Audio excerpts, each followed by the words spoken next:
સુરેન્દ્રનગર જિલ્લાના ચોટીલા શહેરમાંથી મોટી ખબર સામે આવી રહી છે। ચોટીલાના ગ્રામીણ બેંક પાસે એક જ સમાજના બે જૂથો વચ્ચે હિંસક અથડામણ સર્જાઈ હોવાનો મામલો સામે આવ્યો છે।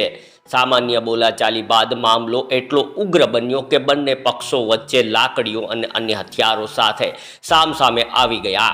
સ્થળ પર જ અફરાતફરી જેવો માહોલ સર્જાયો હતો। મળતી માહિતી મુજબ બંને પક્ષના લોકો વચ્ચે જૂની અદાવત કે કોઈ વ્યક્તિગત કારણસર બોલાચાલી થઈ હતી, જે થોડા સમયમાં જ હિંસક સ્વરૂપ ધારણ કરી ગઈ હતી।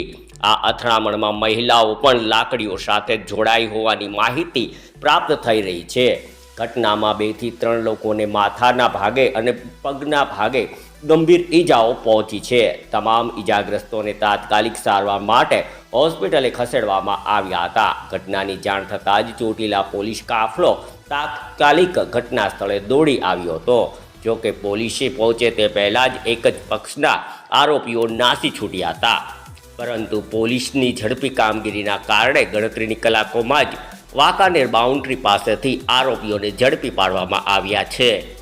હાલ ચોટીલા પોલીસે ઝડપાયેલા આરોપીઓ વિરુદ્ધ કાયદેસરની કાર્યવાહી હાથ ધરી છે અને સમગ્ર મામલે વધુ તપાસ હાથ ધરી છે। Bureau report Laghubhai Dhandhal, Chotila.